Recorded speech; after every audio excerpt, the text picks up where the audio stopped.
All right, welcome along. It's another week. It's another slice of golf, but it's a big one because golf is back in England and Wales. Disclaimer, I know you've got to wait till the end of the week if you're in Scotland and Northern Ireland, but by the end of this week, golf will be back. Isn't it just a wonder when you're actually able to get out and hit some golf balls? It's been truly, truly something. Fellas, how are we doing? How's the week been? Let's talk about practice. Ben, I know you've had a practice, and I know that the two of you guys are going for a little joint practice tomorrow. Thanks for the invite.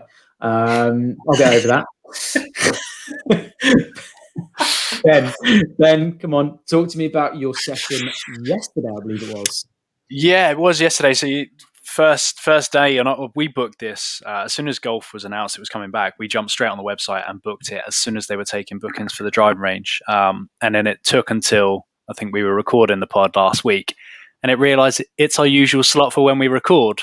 So I was like, do we go to the range or do we record the podcast? Definitely headed to the range. Yeah, it felt so good to be back. The range was absolutely packed. Every bay was full, which is, it's good to see from a sports popularity standpoint. Everyone seemed to be having a good time down there. The driving range, particularly the one that is near my parents' house, it's brilliant in the evening because they've actually got a whole new set of lights down there, so it's really bright and it's good. It's just so good to be back swinging a golf club and actually hitting balls in a direction other than into a net, which was nice. It was an interesting session, let's put it that way. there was some wayward shots going on. There's some good, but there was a lot of clanging going along in the bay next to me from my brother. There was some interesting stuff going on in that bay. Oh no, we talking hose or rockets? I mean, we're talking literally clanging into the partition in between the bays. So that was multiple times. That was Shanksville, Tennessee. Hard shanks. No, they're great. Very little putting. Done all three sessions with the speed sticks. And from what I can see so far, I mean, according to the data, its speed has gone up by about 10 mile an hour, which is quite a good change. Right. So be interesting to see what that converts like into the course and whether that means we're going all over the place with direction or whether it's going to be any good. So you were a little bit all over the place before. Well, yeah, okay, I'll let you have that one. It's only a little. I'm not talking like a lot. Sorry, I didn't mean like directions, but it's just again, it all comes back to. I mean, this sounds like an excuse now, but it all comes back to last year when it was September. I had that lesson. Then I was on 2 weeks of self-isolation because of COVID. Then it was lockdown for November. Then I got COVID in December. And then lockdown started December, 1st of Jan. So I've kind of not embedded in anything yet, which I did in my lesson in September or late August, which still seems absolutely bonkers. So, you are correct in saying that. So we'll see how it goes. So the summary is you're hitting the ball further. Yeah. But you're still hitting the ball in all directions further. It may well be, yes. Okay. Yes. That's range anyway. But you'll be hitting it further, so you'll have like man points or whatever. So exactly. Yeah. There we go. Yeah. There we go. We go. Right. And now let's come to the perspectives of someone who I don't believe has been out and hit balls yet, but is on the threshold of doing so. So Chris, you're looking forward to your first range session tomorrow. Talk me through the emotions. How are we feeling? We're feeling excited? Are we nervous? Actually not nervous. Actually very excited because I think there's just a level of zero expectation, isn't there? So, I'm a bit upset that I haven't been out already for a practice or for a round, but just haven't been able to. Very much excited. Looking forward to it tomorrow. I haven't cleaned the clubs yet. I should probably do that at some point. But I mean, they're clean-ish, just not like full-blown So are you saying you don't immediately bathe the golf clubs like once you've finished a round? No, not all of us. Not all of us take baths with our clubs, Ben. If this conversation was happening in the Facebook group this week, and people were like, "Yeah, obviously you wash your clubs after every round," I was like, "Yeah." If I got home after a round of golf, but by the way, we've already been in the bar for an hour afterwards. I walked through the front door. My wife's there with my kid, and I'd be like, "Oh, just give me another half an hour or so while I wash my clubs." She'd probably punch me in the face. And, I'm with you on that. And deservedly would punch me in the face, to be honest with you. So no, they don't get bathed after every round. They get the odd bathing session throughout the year for sure. But no, I do not look after them as much as I should. No. But practice, yeah, super excited, looking forward to it.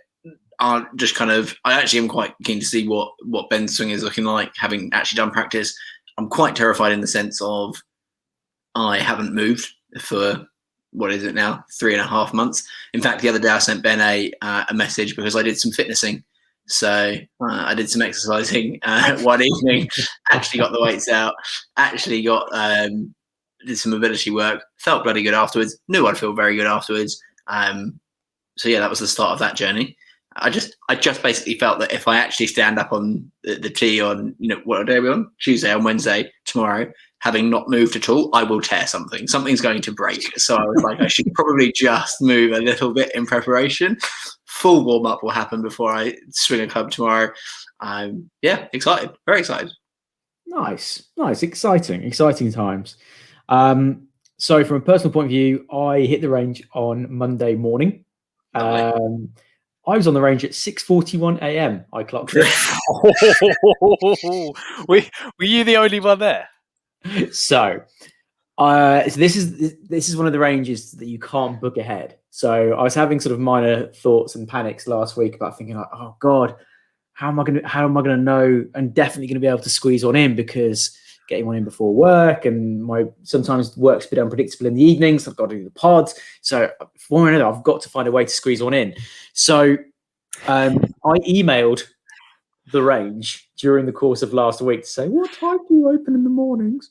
And they politely emailed me back, fair play to them, pretty quickly, to say, well, technically our staff arrive at the club at 6 a.m. So the range will technically be open shortly after that. So I thought, okay, all right. I reckon as excited as people are to play golf, I don't think there's going to be that many people getting down there that early. So I set the alarm for 10 to 6 on Monday morning, which was already punchy because it's a Monday morning. Arrived eventually, about a 20-minute drive, got to the driving range, about 6:30ish, and was absolutely the only person there. Yeah. Right. Yeah.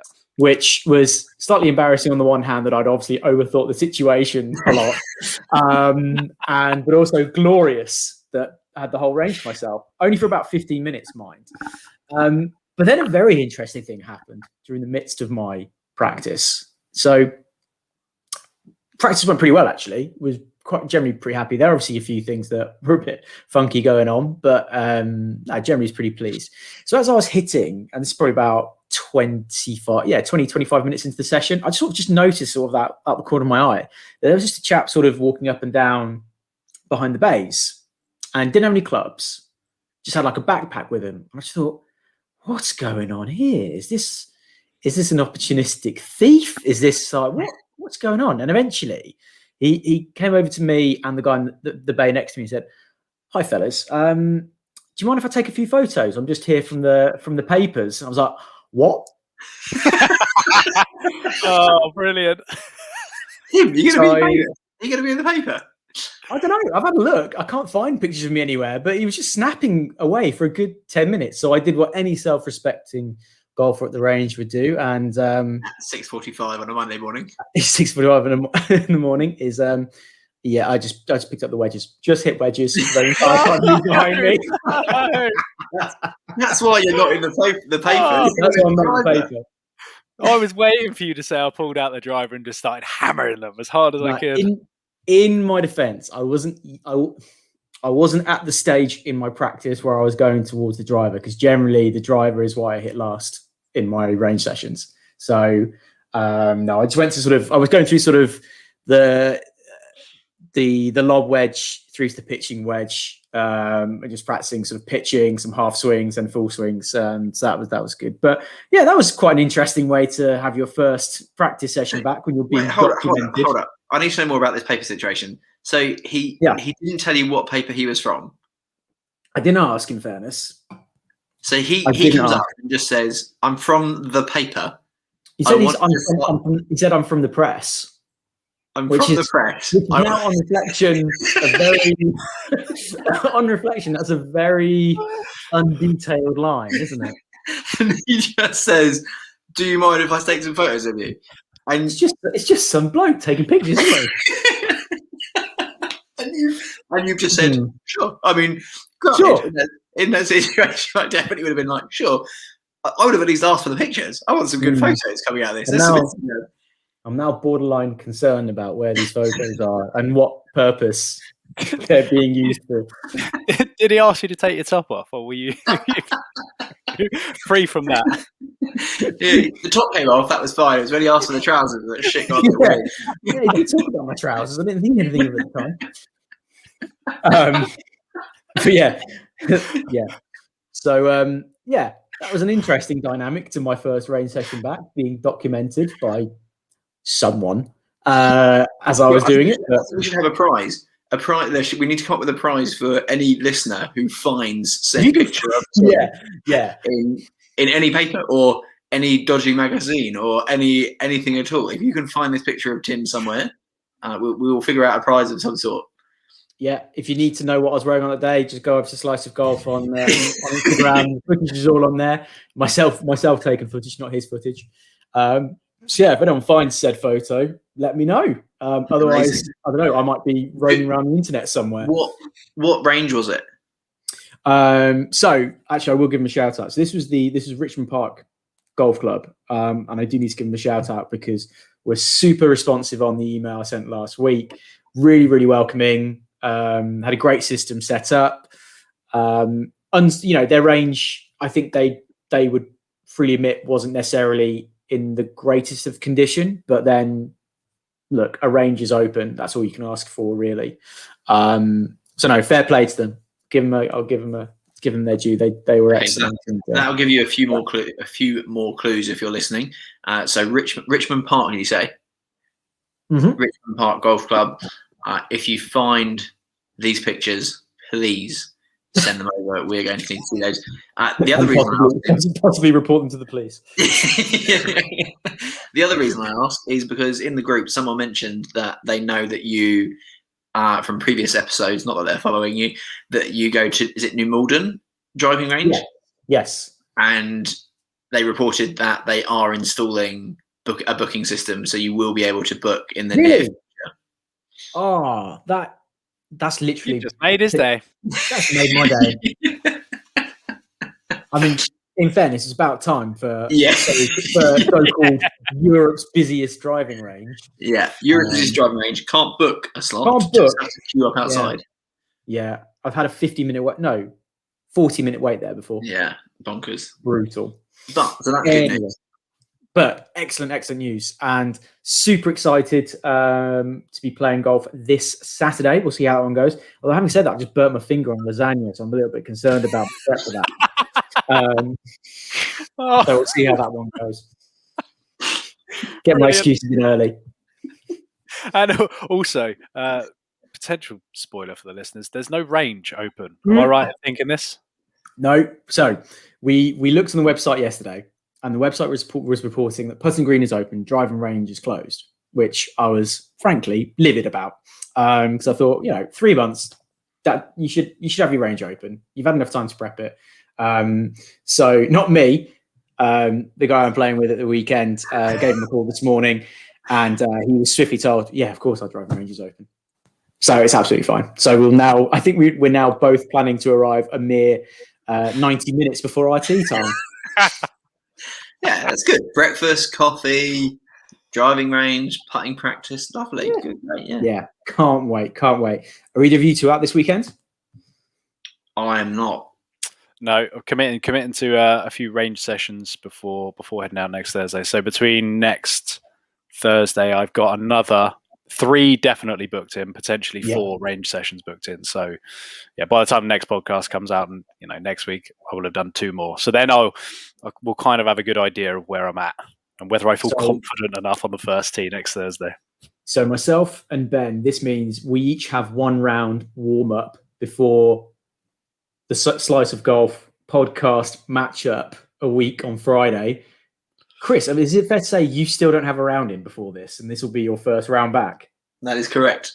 Fantastic news. That is that is absolutely correct. I did. After the pod last week, I did get invited to play on Monday, but I can't get out Monday. I'm on dad duty looking after Noah. So, that will be my first round back with you two. It'll be good fun. We're looking forward to it. Right, let's move on. Big action going on in the pros this week. So obviously it was the WGC Matchplay event over in Austin. Billy Horschel takes the win, snatching the win from my guy, Scotty Scheffler, on the final day. As big a story as Billy winning, and then, by the way, claiming that he thinks he can go on and... Did you guys see this? Yeah, he came out and said he thinks he can go ahead and win the Grand Slam. Bit punchy after one win. It was punchy. Yeah, it was a bit of a leap. So that was kind of one of the big stories that came out the weekend. The other big stories was just the list of big names that didn't even make it through to the weekend. DJ, JT, Morikawa, who didn't even register a win over 3 days. Bryson, Schauffele, Tyrrell Hatton, Casey, Cantlay, Rory, Finau. None of them made it through to the weekend, which is crazy. Absolutely crazy. But it just goes to show, as we said, match play, whole different sport. So, but you even say that, and the players who I thought are good match play players did nothing. I was like, did nothing. This just blew open like all the seedings and all the that they had for the picking the groups. Well, I think I put it in the group as it was happening. 1 of the top 20 seeds made it through, and that was John Rahm, who was 3. The next person after that was Tommy Fleetwood, who was 21. Then after that, it was 30, Scotty Scheffler. So only 2 players in the top 29 ranked players in the world at the tournament made it through, which is... And didn't you say it was like 4 of the players from 60 to 65 or something? 3 of the players from 60 to 64. Fratelli, Van Rooyen and Poulter all made it through the group stages. It's bonkers. Absolutely bonkers. Poulter is so clutch. Can we just talk about Poulter for a second? That dude just fucking loves match play. Just loves match play. If it were just match play every week, it'd be world number 1. Sure of it. It's almost like it just psychologically, knowing it's a 1 versus 1, he's like, I've got this. Knowing it's 1 versus 140, he's like, not really too sure. But knowing it's just you versus me, he's got it every time. Even when he makes a bad shot, the amount of times you'd see him in the bunker or the rough, and then all of a sudden he's landed it 5 feet from the pin. You're like, yeah, that's why he's so clutch. Genuinely, what are we saying for Poulter in Ryder Cup? I think you have to take him. After that performance, I mean... I also think it's what he would do to the players around him. I think he is probably a great player to have around. One, obviously, he's really experienced. He's seen every situation in a Ryder Cup. He delivers all the time on the Ryder Cup scene. But even if he were to have a bad week, I kind of feel like he would be such a strong influence and such a positive on the team and whoever his playing partner was. It would be worth picking him. Because he's not been in any kind of form. There's a reason why he was in the 60s in terms of seedings. So for him to go and destroy the group stage like he did, the round 1 against Rory was, Rory wasn't on it, but, he left the door open and Poulter booted it open and ran straight through. Yeah, I mean, you talk about Rory not being on it, but there's not many people who are beating Rory 6 and 5. Yeah. No, that is a hammering. Yeah, Paul. It was great to watch. Well, that actually wasn't great. I didn't actually enjoy watching the Poulter Rory match, but watching Poulter generally over the course of the week, I was like, this dude in match play is just different class. Yeah, I mean, if you go, so let's think about this. Let's think about the match play thing, and let's think about Ryder Cup, because look, let's just go there now. Get to the final round of 16. You had 7 Americans in there. You had 6 Europeans in there for an event based in Austin, middle of the States. Huge amount of top-ranked US players in there. But we're also sort of saying that a lot of the Europeans that made it through were not necessarily, as you say, Ben, the high-ranked European. We're still here talking about Sergio, Poulter, and Perez is one of the newer guys, but had a brilliant week. Wait, pause. Sergio's holding one to beat Westwood. Unbelievable. What was that? It was hole number 3, like playoff hole number 3. And the first 2, I was like, how's he still clutching on here? And then he hit the shot on the third playoff hole, whatever. I'm just like, that's good. And, when you're watching, you're like, that's really good. Yeah. I watched it live and almost couldn't believe it. I was like, what has this happened? Because Wesley teed off first and actually hit a pretty good shot. And then Garcia just plonks it with inside 5 feet, draws it back straight at the hole. I've never seen anything like it in a match play situation. It's just incredible. I mean, he wasn't the only ace from the event. Tommy Fleetwood is obviously in the Tim Williams camp when it comes to hole-in-one, because he could not give a shit. He looked like he just plonked it in the middle of the fairway. It just looked like nothing had happened. Yeah, I'd agree. Sorry. Yeah, you did a little bit, but it's fine. I mean, if we're talking about the Ryder Cup thing again, the people we're talking about is not the people necessarily we expected to be talking about. Poulter, Garcia, Perez, Horschel, Bubba. Well, this is something this is something I wrote down was Kisner, Scheffler, Kuchar, Horschel. 4 players who are on the periphery of the US Ryder Cup team. Ordinarily, you wouldn't kind of necessarily think, right? Yeah, definitely. Scheffler, obviously he's young and coming through, but I think this week has done them probably a massive favour. If Kisner was not up against Kuchar or Poulter on the week, I've got a feeling he would have won that group. He only didn't make it through because Kuchar's just a match play player. He is the American equivalent of Poulter. And I just you watch them and you're like, they're just players who are suited to a certain style of game. So I think Kisner and Kuch have got to put themselves in the run, and he's got to be looking at them for the US just based on their match play ability. And then obviously Horschel taking the win and the way Scheffler played all week, I think that's pretty strong. And the US team is already loaded with talent. Maybe it's an idea to look towards some match play specialists. Yeah. So on that, excuse my ignorance, because I know that I know for a fact that the European team, you always have captain's picks where it's kind of like rankings and kind of points don't really matter. It's kind of like, I'm just going to bring this guy with me. I don't know if it's the same thing with Americans. I assume it is. I assume you have the same sort of system with captain's picks. No, I'm not sure actually. I'm sure that they pick the team slightly different ways. They get a choice. They do get a choice. There's always a certain amount that they have to go by the rankings, but then the captain can decide, no, I want to have 10 qualified and then X amount of captain's picks. The Europeans do 4 from the highest 4 ranked players in the world, and then the 4 or however many next highest players from, I want to say the race to Dubai, but it might not be. It might be. So first, one of the hits that comes up, Steve Stricker's got 6 captain's picks for 2021. Okay.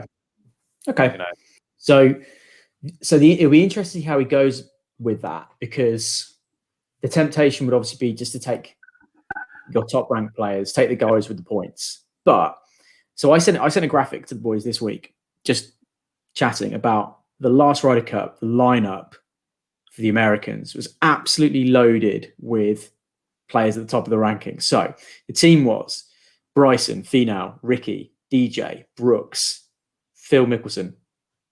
Yeah, that was obviously an error. Patrick Reed, Webb Simpson, Jordan Spieth, Justin Thomas, Bubba Watson, Tiger Woods. Phenomenal lineup. Ridiculous list of golfers. You wouldn't say there's a load of match play players in there, though. There's a huge amount. They're all not now. They're gun individuals. Yeah. But honestly, this is where you get to going. I would love to see. I know that there was. I don't know if we're going to come on to this, but I know there was lots of people talking about how slow the play was, etc. I'm going to quickly jump. Do you want to quickly jump there because I just want to talk about that? Like, people were moaning about the slow play, and I get it. Like, day 5, round 7, you're not going to be sprinting around the golf course. So just thing. Also, did I see that in the final there was only 2 birdies?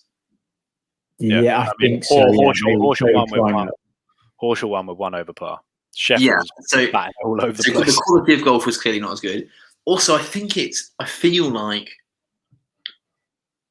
when you've only got 4 people out on a course and you're doing coverage for 4 people, for 4 players, there's going to be a lot of chat. Like, as opposed to normally having 70 odd people or whatever out on a course where there's theoretically should always be some golf course shot going on, unless you're watching American coverage and then you still somehow find yourself watching adverts. But when there is only 4 people, they're going to have to fill it with a bit of fluff.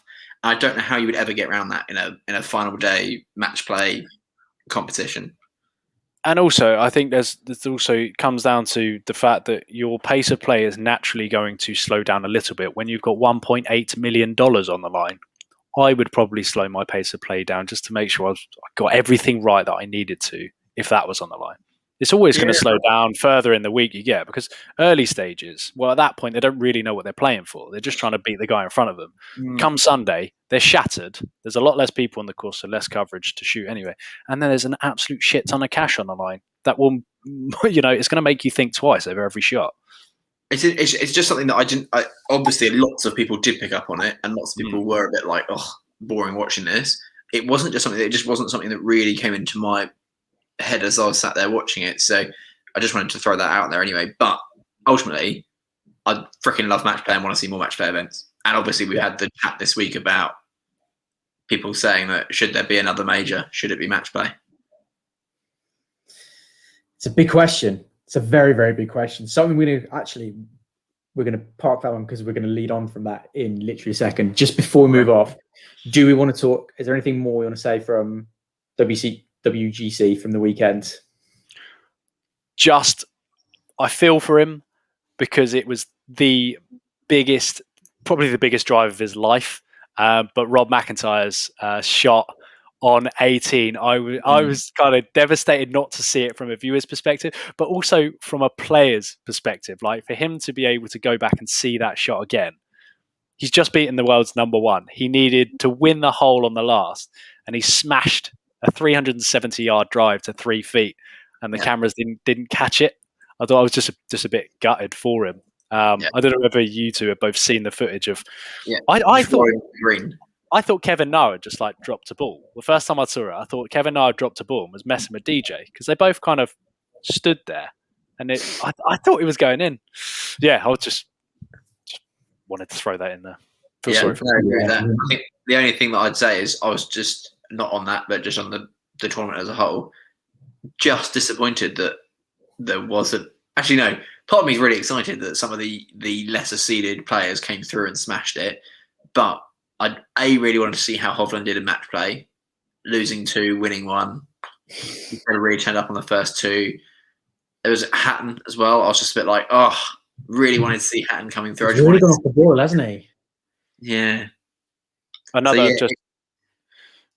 Just kind of touching upon the seeds again, just another stat that I saw at the weekend, which again was quite interesting and shows how different people are suited to different games. In the semi-finals, the seeds were 30th, 31st, 32nd, and 52nd. So none of the top 29 players made it through, which is nuts, isn't it? But brilliant, genuinely brilliant. I think that's great. Yeah, I do think that's great, and I genuinely, I'd like to see. Show me more match play. I prefer playing match play personally as well. I don't know whether it's because we've spoken about it quite a lot about our want to see different golf tournaments, but it's almost like ever since we spoke about it, we've seen various different formats and structures and stuff, which it's been good to watch, that's for sure, as a fan.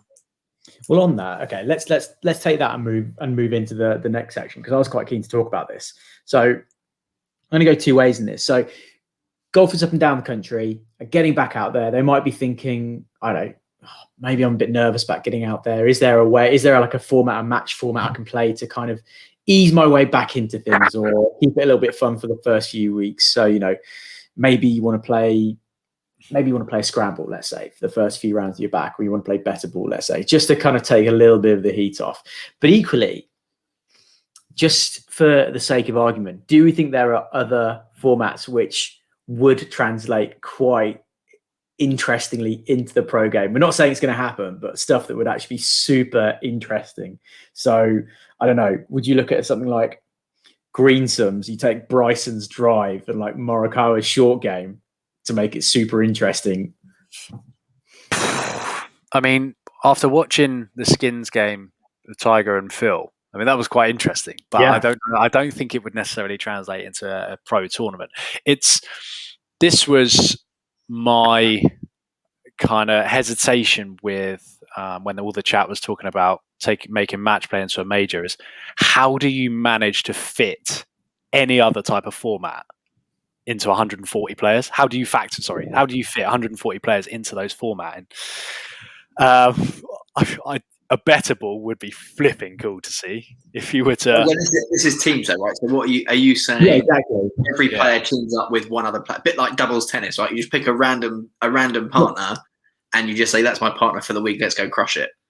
Yeah, and then you really see how I said that thinking that's a stupid idea, and then as I've said it, I've gone, actually, that sounds fucking great. Let's absolutely do that. If you were someone who loved low scoring golf, like outrageous numbers, birdies and eagles everywhere, then it would definitely suit that. It would tick the box for that, which would make it interesting. I think the dynamics for a viewer would be super different watching a team's event when it was better ball or scramble or greensums, something like that. I think it would be so fascinating. Disclaimer, I don't think it will happen because, Ben, as you rightly say, it doesn't really work with a field of 140 players. Would you do it with like equipment brands? So you'd be like TaylorMade players, PXG players, Callaway players. You have to team up with someone within your equipment sponsor or something like that. I mean, I wonder if you could do something. Okay, let's go down this rabbit hole because we're clearly going down this rabbit hole. Let's go 6 hours later, we'll clear out. No, I mean, it's almost like, right, college football, okay, huge in the States. Mm-hmm. College golf, huge in the States. Could you do college golf in team formats? That could be insane. Well, they do. Like the college golfers do team. And I've had I think we've spoken about this previously on the pod, where like I genuinely think you talk about, if you look at Barcelona, for example, as a franchise, the football club is one part of that. They've got basketball, lacrosse, maybe not lacrosse, but hockey. They've got loads of different franchises within the Barcelona brand. Why not have Barcelona golf versus Atletico Madrid golf and have 6v6? Like have a have a Leeds United golf, have a Chelsea golf. Like, why not have franchises and have teams going at each other? Because that in a league, that for me would be, I think that is a way that you would grow the game hugely. I actually hadn't considered at any point the point that you had just made of keeping it branded. You know how people get with golf. Like, people become so tribal about their own brand of stuff. I actually really like the branded route. If you were to pair up Callaway players, TaylorMade players, I'm pretty sure the brands would like that as well, because they would be able to market the crap out of that.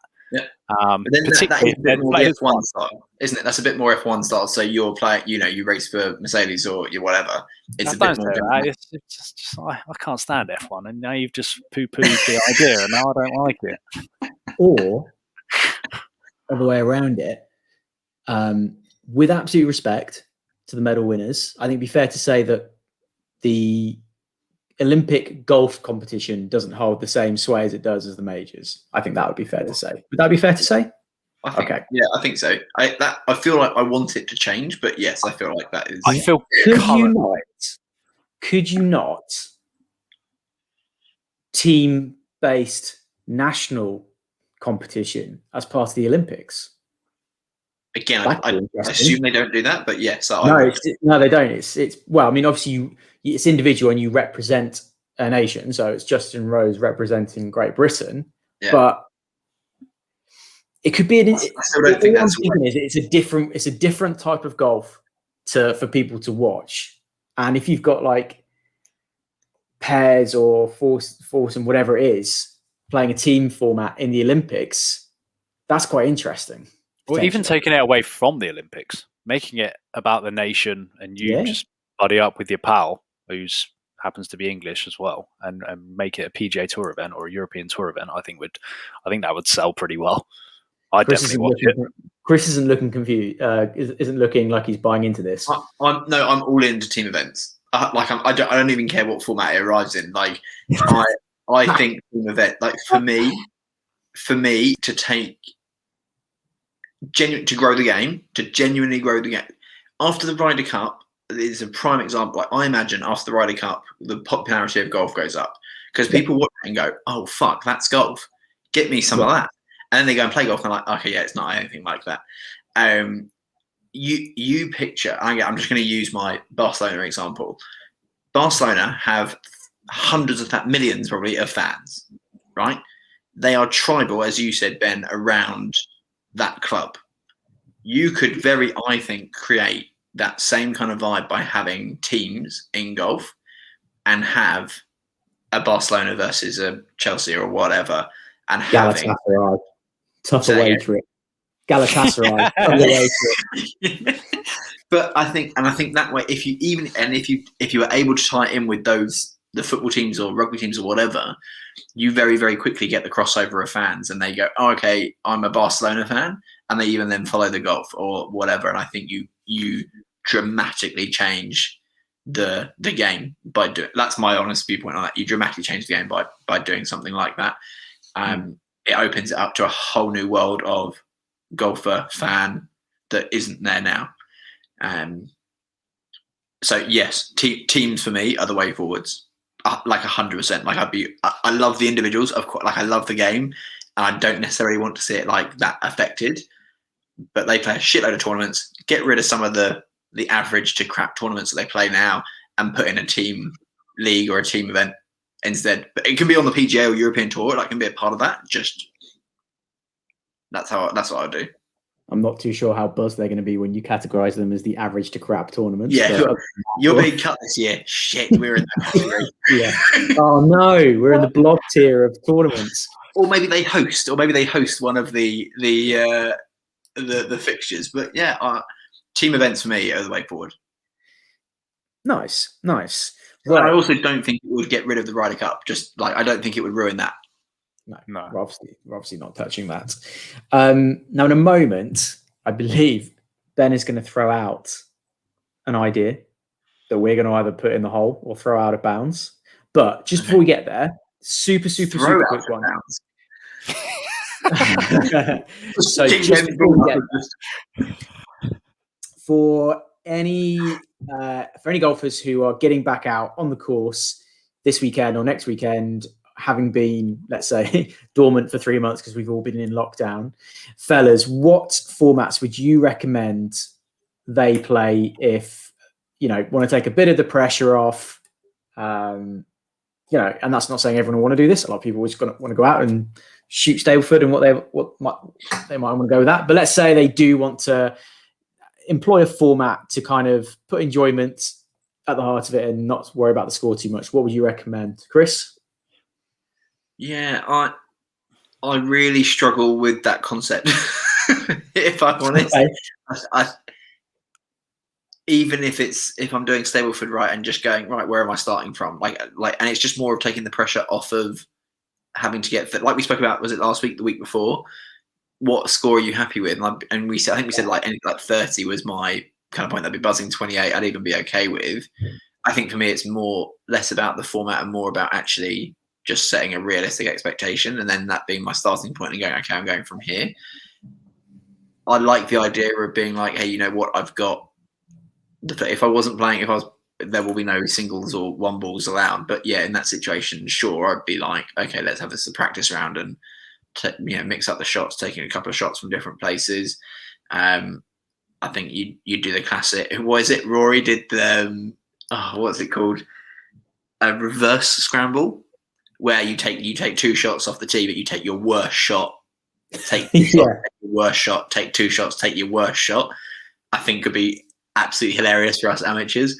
But will probably take quite a while. Yeah, we'll leave that one for the summer. Like we'll get a good 10, 20 rounds under the belt or trial in that one. But if I'm with, like, let's say it's a 4-ball, let's say there's us 3 and one other, I would definitely go match play, 2v2, better ball, and just have a bit, because it doesn't matter if you have a blow up hole, and your partner has a blow up hole. Great, you go 1 down. Like, it's just not that you're like, okay, I can recover from that.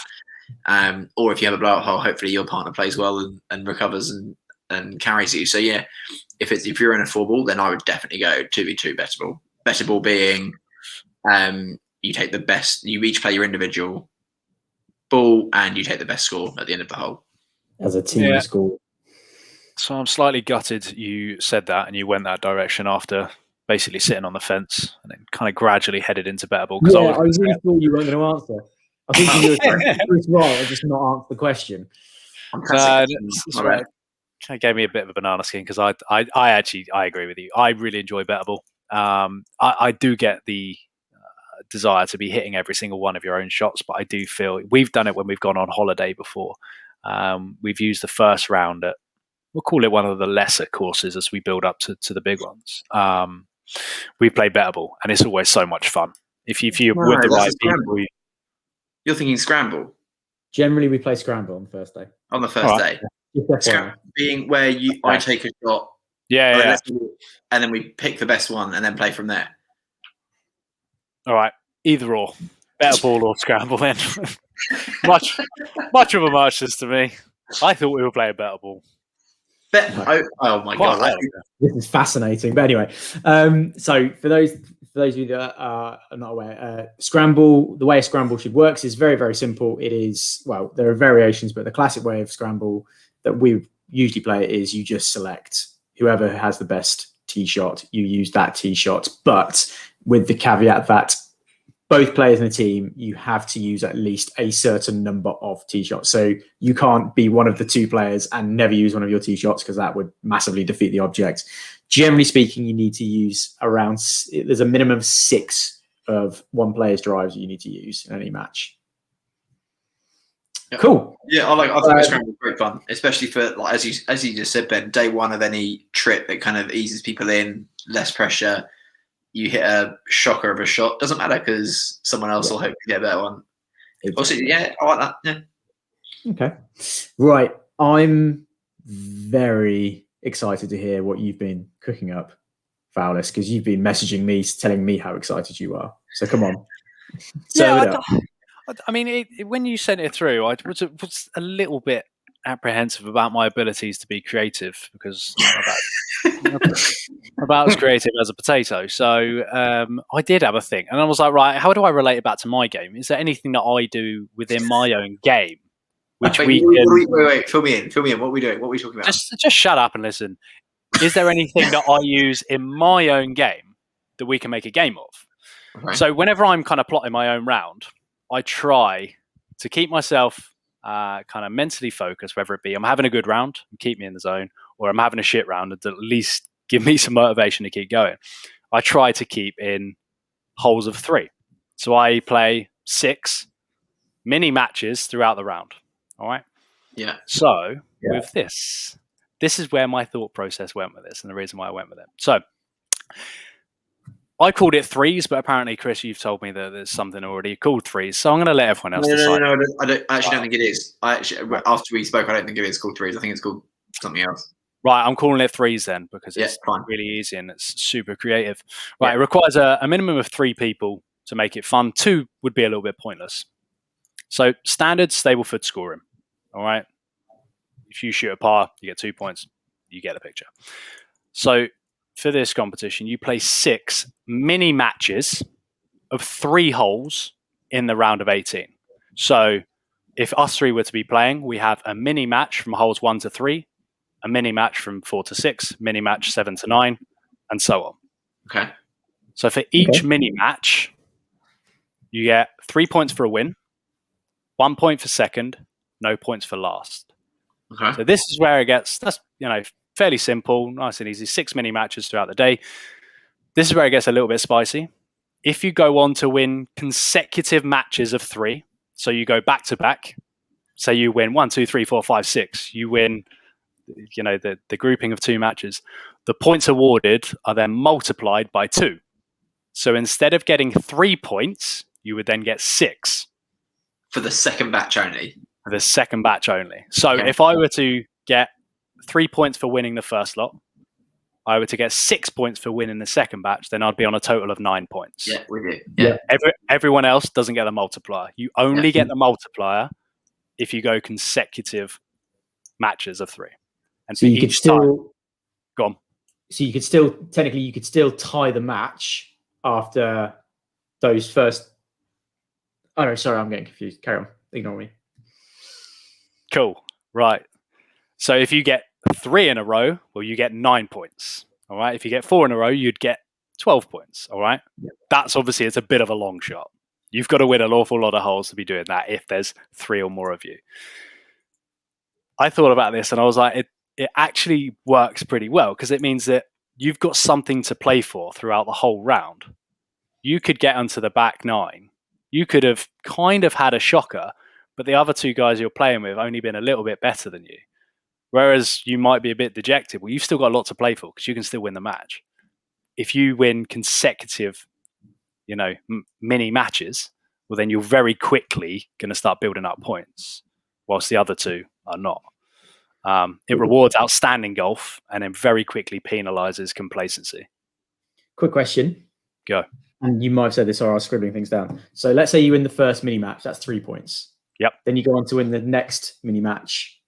That's 3 points, but you double it. So that's 6 points, taking you to 9 points overall. Yeah. Correct. Yep. If you then win the third mini match, you have your 3 points. Do they get doubled again or do they get tripled? No, they're multiplied by 3. Yeah, they get tripled.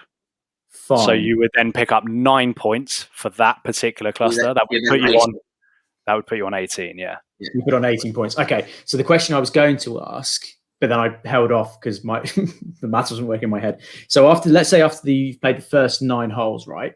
It could be in effect 18-0. It's basically between the 2 teams.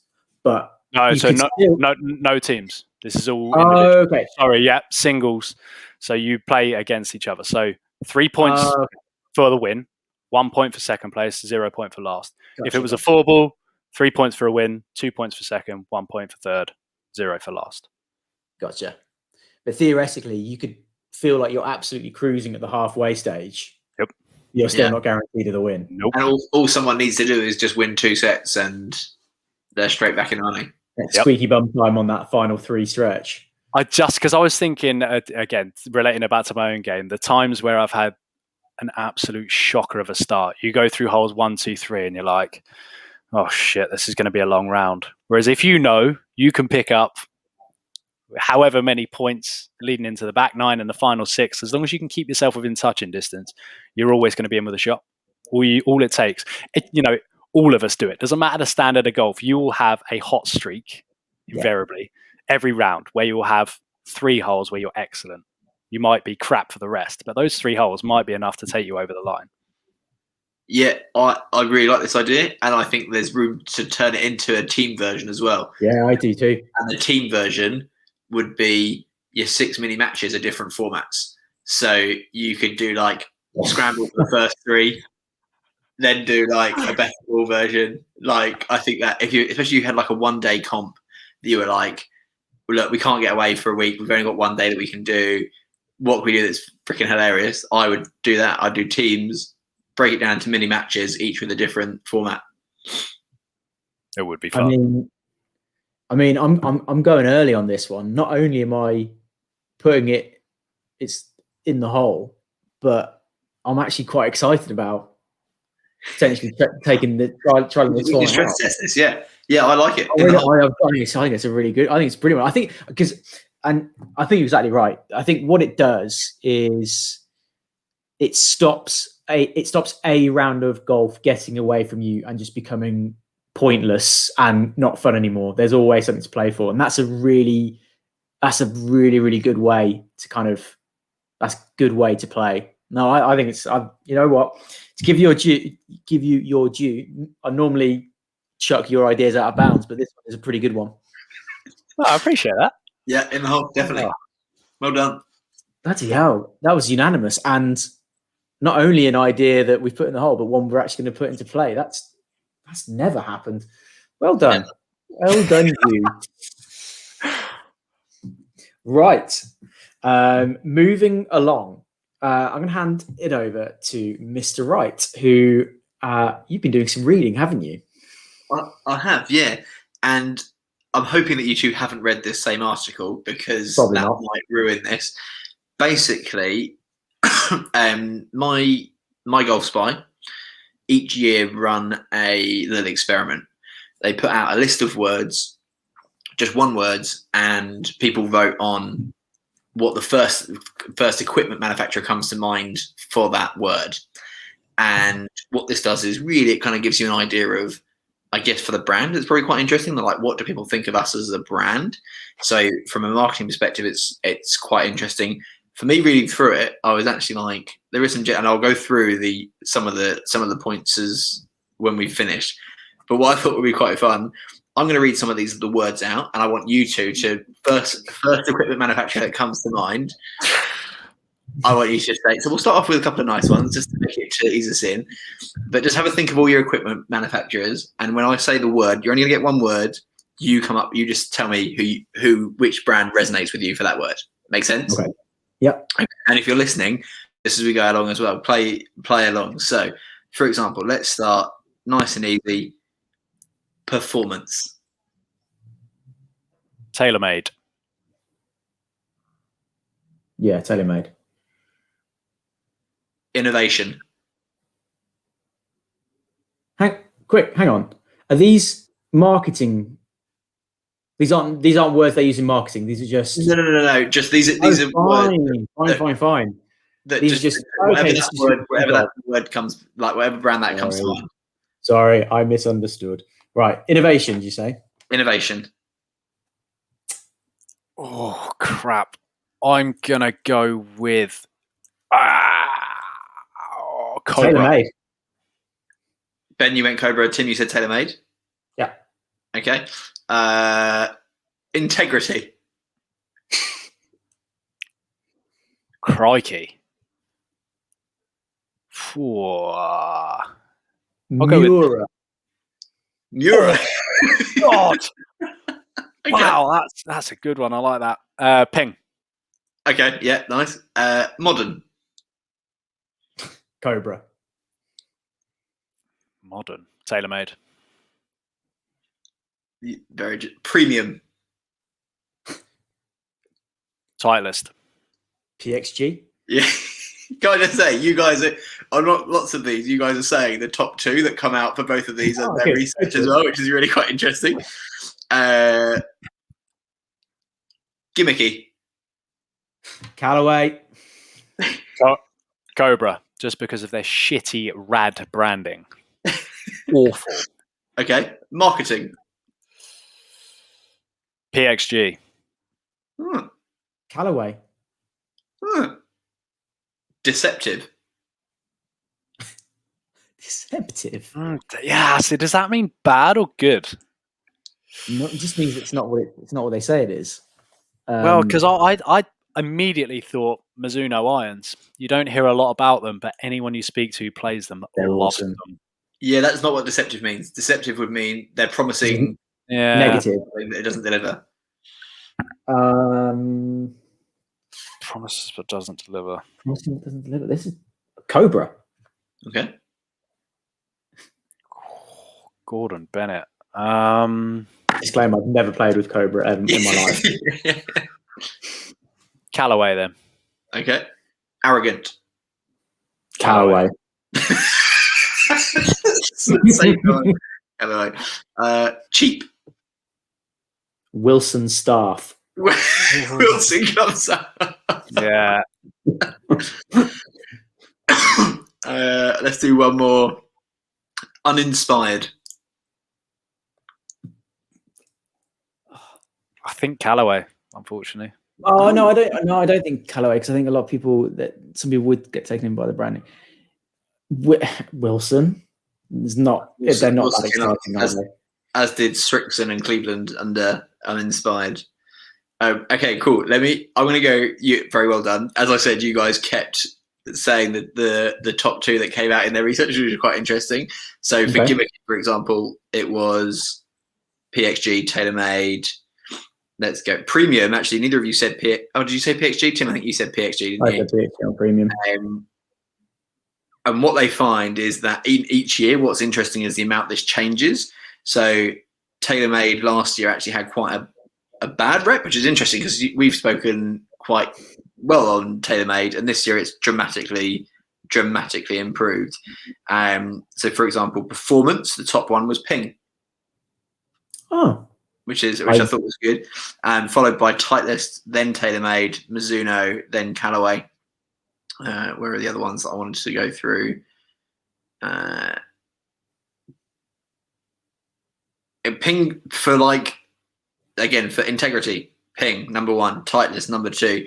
For the ones that are like marketing for not deceptive, that wasn't one of them. Hype, TaylorMade, Callaway, like all the heavy marketing-y terms, like you get your jailbreak technology, that always came up with those like gimmicky, TaylorMade, marketing, TaylorMade and Callaway, just top two. Like it just comes through shining as those two, and it talks about perception a lot within this. Oh, one we didn't do, follower.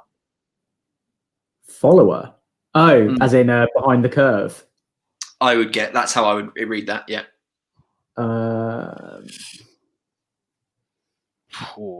That's a tough one. Strixon. Yeah, that's the one there. Really? Yeah. So okay, I would have thought Strixon sort of does its own thing, but no, here you go. So, for example, Deceptive, the top one was TaylorMade in 2019.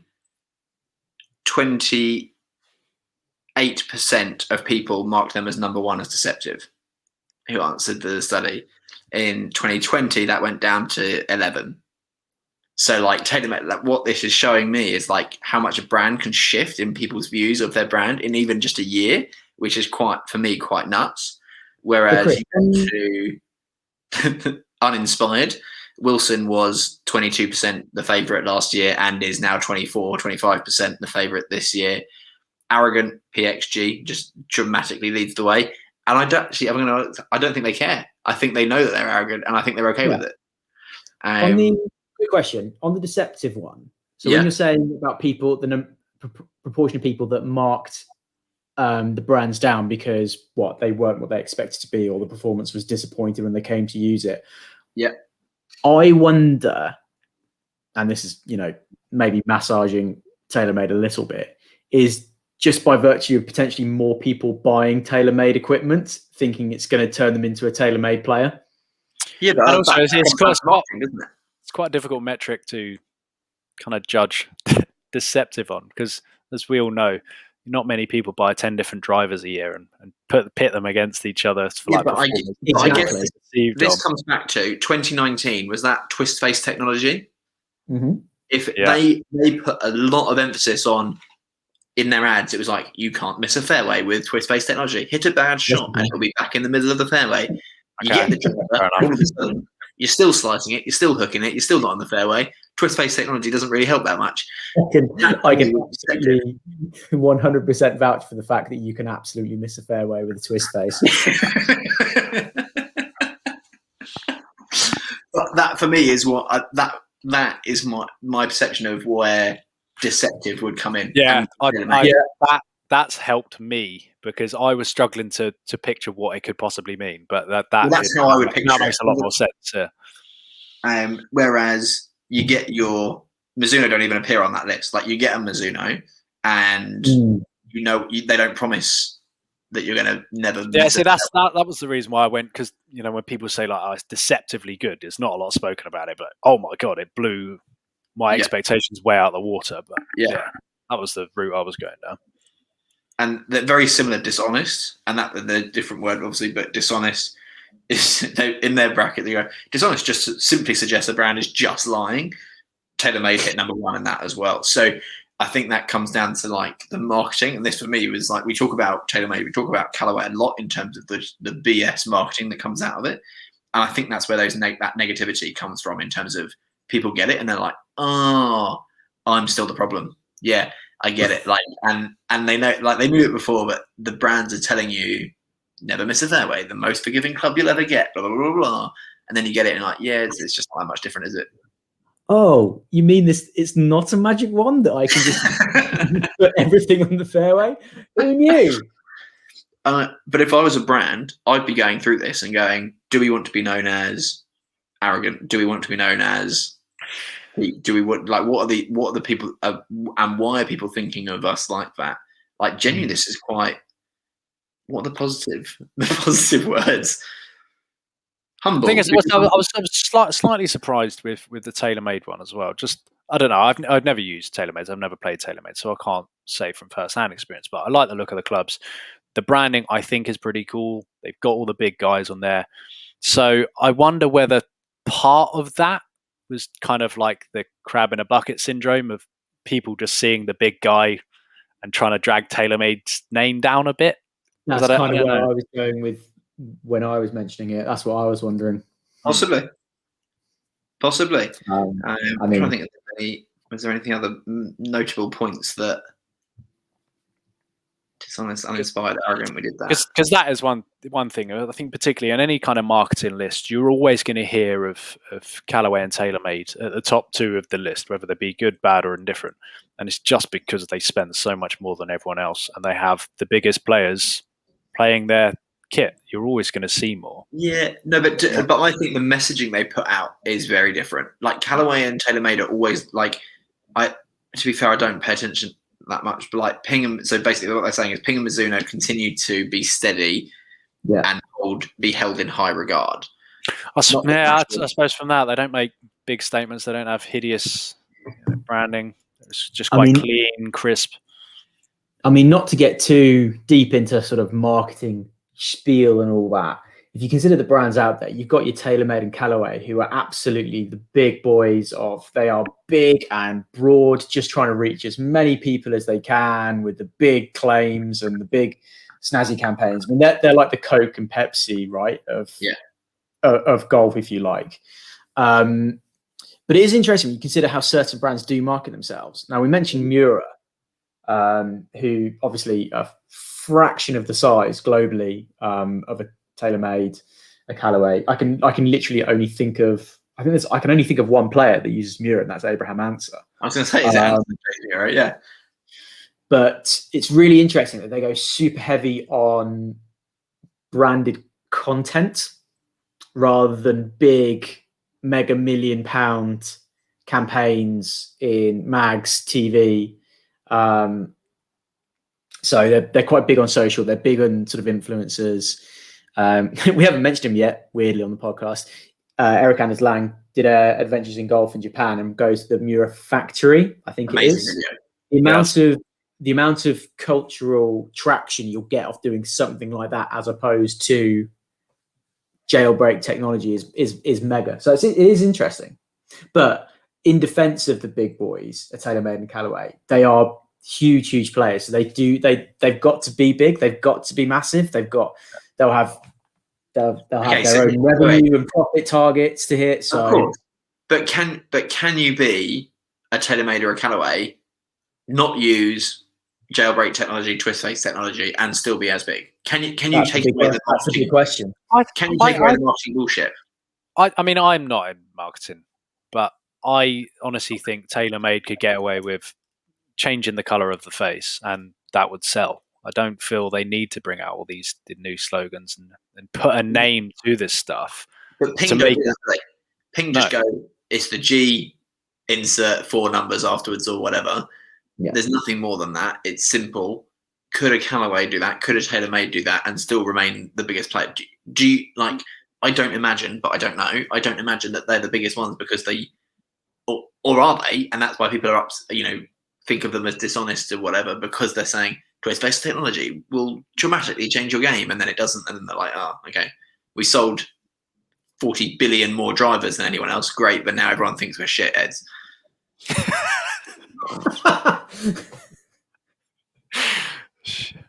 Yeah, it's a good word. Like, but you know what I mean? Like, could they remain? Yeah. Could they still be the biggest two players without using those tactics? I don't know. It's interesting. Consumers are getting smarter, right? It'll be interesting to see where it goes over the next few years because of social media and everyone having an opinion and people being able to quite publicly bash brands on multiple forums nowadays. So it'd be interesting to see where it goes over the next 5 years. What I might do is create this list, or I might even add in a few extras just for fun and post that on the socials so that people can do their own, like copy and paste and do their own in the comments. Because it'd be interesting just to see a Sunday Red, a slice of golf version of that. What are listeners if we match the same? I think you might start a war. No, because we're not saying the clubs are not good. None of that was related to the clubs just being rubbish clubs or rubbish equipment. It's all to do with your perception of that brand, right? This is really interesting. On the deception thing, I was going to bring this up in the podcast. I can't believe I forgot to mention this, but it's a really timely reminder. So on the deception thing, have any of you seen the Vice ads that are doing the rounds on YouTube and social at the moment?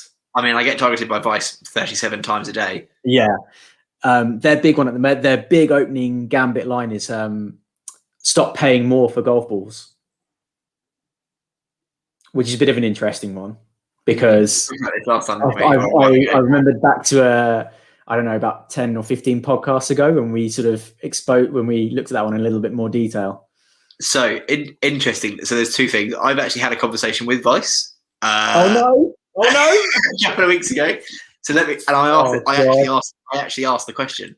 I asked the question: why are you cheaper in the States compared to UK? So why can I buy a pack of pros in the UK at what I can't remember what it worked out. It's basically where it was like £8 more expensive per dozen in the UK.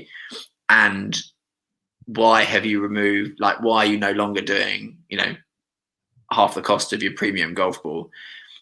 And the response, to be fair, was they were very honest and open. And again, I'm not speaking for them here. This is just my understanding of that conversation. And it wasn't just that we're willing to pay more. Like, do you remember last time I tweeted that guy and he was like, yeah, pricing, you guys are just willing to pay more. There's a whole host of things, obviously including tax, VAT, etc., is included on all of ours. Sales taxes added afterwards in the US, etc. Okay. But also with the pricing point, their biggest issue in the States, everything's compared to the Pro V1, right? Their Pro balls are at the same quality, or research would show that they're the same quality as the Pro V1s. So they are pitched at the same level as a Pro V1. In the US, they sell a pack of Pro V1s at $50. So the Vice Pros are half the cost of Pro V1s. He said, our biggest issue in the UK is no one sells Pro V1s at recommended retail price. Gotcha. So recommended retail price is 50 quid or whatever for Pro Vs, but no one sells them at that. So he's like, we can't call ourselves half the cost because we're not, but recommended retail price, we are. So we can't actually use that anymore because no one sells Pro V1s at recommended retail price. Wow, every retailer is taking a loss, if you call it that, on the Pro, not a loss. They're taking less margin on the Pro V1s than they're supposed to. That's the problem. So that's why they're not. It's still cheaper, but they're not half the price as what they used to be. Okay. There you go. I've learned something live on air. What I thought was quite interesting. He was like, in the UK, margins on golf retail are non-existent. He was like, right. It's terrifying to look at. Basically, no point being a golf retailer. was my understanding. Don't be the American Golf or a pro shop because you're not making any margin.